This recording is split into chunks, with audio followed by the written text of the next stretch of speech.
কখনো তোমাকে যদি ভুলি, হেদায়েতের আলো জেলে নিও কাছে তুলি।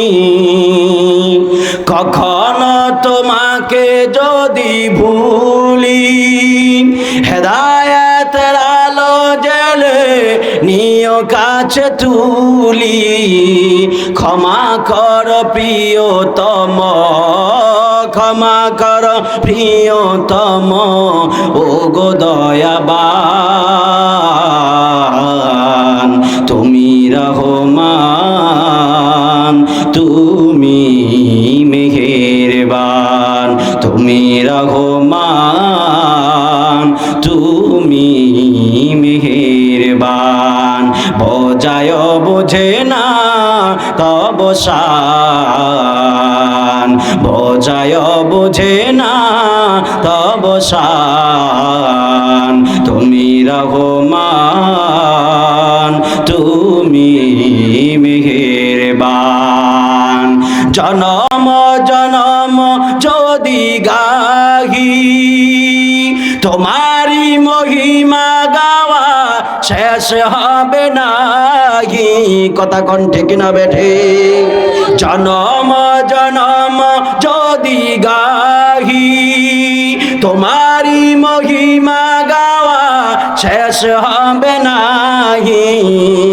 ক্ষমা কর প্রিয়তম, ও ক্ষমা কর প্রিয়তম, ও গো দয়াবান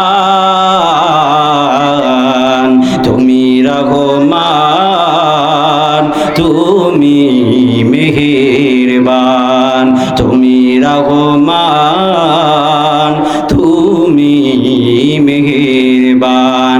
একটা জবান বন্ধ রাখবেন না, চিৎকার মেরে বলেন না আল্লাহু আকবার।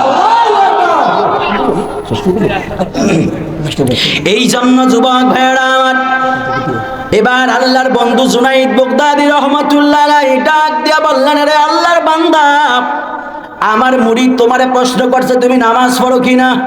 ওই লোক ডাক দিয়া বলে, হুজুর, যে নামাজ পড়ে না সে কি মুসলমান হতে পারেনি? আমি যেহেতু মুসলমান অবশ্যই আমি নামাজ পড়ি। এবার জুনাইদ বাগদাদী রহমাতুল্লাহ আলাইহির মুরিদ ডাক দিয়া বলে, রে আল্লাহর বান্দা, জানি তুমি নামাজ পড়ো, এখন আমরা জামাতে নামাজ আদায় করতে চাই, আপনি বলেন না আপনার রুজু আছে কিনা। জোরে কোন সুবহানাল্লাহ। যেই মাত্র এই কথা বলছে ওই লোক আরো বেশি কান্দে। সুবহানাল্লাহ কইতেন না? আরো জোরে কোন না সুবহানাল্লাহ। ওই লোক আরো চোখের পানি ফেলায় কান্দে। কই আমি আবার কোন ভুল করলাম? প্রথম জিজ্ঞাসি আপনি মুসলমান? কহ মুসলমান। নামাজ পড়েননি? এই কথা কইছে দেখি কি কান্দা কান্দাছে। এখন জিজ্ঞাসা, ভাই আপনার উজু আসেনি? এখন ওই লোক আরো বেশি কান্দে। সুবহানাল্লাহ কইতেন না? এবার জুনাইদ বাগদাদী রহমাতুল্লাহ ডাক দেবে, আরে মহা মুসিবতের মধ্যে পড়লাম তো। এই লোকের যেটা জিগে ওটা গেলে যে কান্দে, কাহিনী কি? ডাক দিয়া কয়, বাজান, আবার কি আমার মুরিদ কোনো ভুল করছে নি? কয় না হুজুর, কোনো ভুল করে নাই। কয় ধমক দিছে নি? কয় না। বকা দিছে? কয় না। গালি দিছে? কয় না। কয় তাহলে কান্দেন কেন এটা বলেন?